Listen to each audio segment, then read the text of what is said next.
जय श्री कृष्णा। राधे राधे। आप सभी को फुलहरा दौज की हार्दिक शुभकामनाएं। हर साल फागुन माह के शुक्ल पक्ष की जो द्वितीया तिथि होती है उस दिन फुलहरा दौज का पर्व मनाया जाता है, जो कि इस बार 1 मार्च 2025 को मनाई जाएगी। आज का ये दिन भगवान श्री कृष्ण और श्रीमती राधा रानी को समर्पित होता है। इस दिन पूरे ब्रज में फूलों की होली खेलने की परंपरा है। ब्रज में खासकर मथुरा में फुलहरा दौज का त्योहार बड़े ही धूमधाम से मनाया जाता है। पंचांग के अनुसार फागुन माह के शुक्ल पक्ष की द्वितीया तिथि की शुरुआत 1 मार्च को रात्रि 3:16 से हो रही है। वहीं उसका समापन अगले दिन 2 मार्च को रात्रि 12:09 पर होगा। उदया तिथि के अनुसार फुलहरा दौज का जो पर्व है वो 1 मार्च को मनाया जाएगा।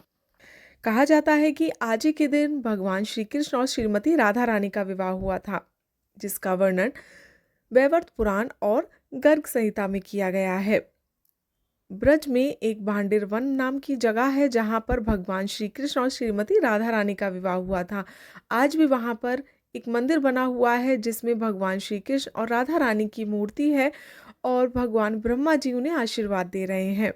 इस मंदिर की एक बहुत ही खास बात है में भगवान श्री कृष्ण के हाथों में बांसुरी नहीं बल्कि दोनों दूल्हा और दुल्हन के रूप में है। आज भी भक्त फुलहरा दौज के दिन वहां पर राधा रानी और श्री कृष्ण का विवाह कराते हैं। फुलहरा दौज बसंत के आगमन का उत्सव है। यह दिन कृष्ण भक्तों के लिए बहुत खास रहता है। फुलहरा दौज पर ब्रज में एक दूसरे पर फूलों की होली खेलकर खुशियां मनाते हैं। फुलहरा दौज पर ब्रज में भगवान श्री कृष्ण और राधा रानी पर फूल बरसाए जाते हैं और माखन मिश्री का भोग लगाया जाता है। फुलहरा दौज पर मिठाइयाँ और प्रसाद भी बांटा जाता है। फुलहरा दौज इसलिए मनाई जाती है क्योंकि इस दिन भगवान श्री कृष्ण ने फूलों की होली खेली थी। यह त्योहार ब्रज में बहुत ही धूमधाम से मनाया जाता है।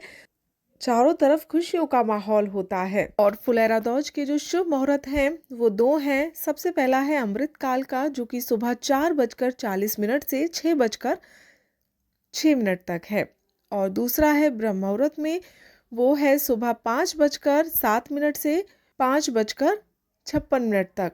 ये है फुलहरा दौज के जो शुभ मुहूर्त हैं वो। और फुलहरा दौज को विवाह का बूझ मुहूर्त भी कहा जाता है। इस दिन बड़ी संख्या में विवाह होते हैं।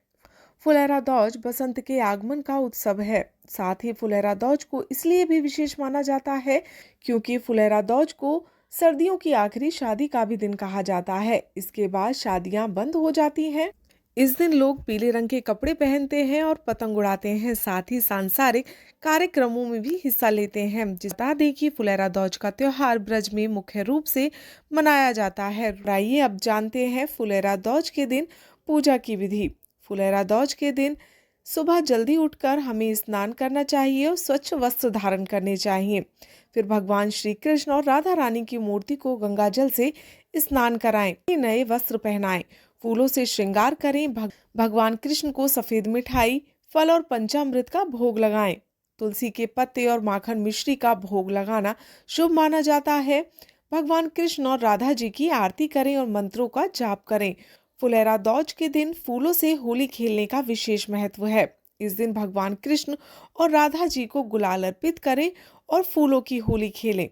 फुलहरा दौज के दिन और याद रहे कि फुलहरा दौज के दिन सात्विक भोजन ही करना चाहिए। इस दिन किसी भी तामसिक भोजन से बचना चाहिए। नशे से दूर रहें और किसी भी तरह के बुरे विचारों से दूर रहना चाहिए। इस दिन जरूरतमंदों को दान भी करना चाहिए। भगवान कृष्ण और राधा जी के भजन कीर्तन भी करने चाहिए। इस तरह से फुलहरा दौज का पर्व मनाया जाता है। हरे कृष्णा।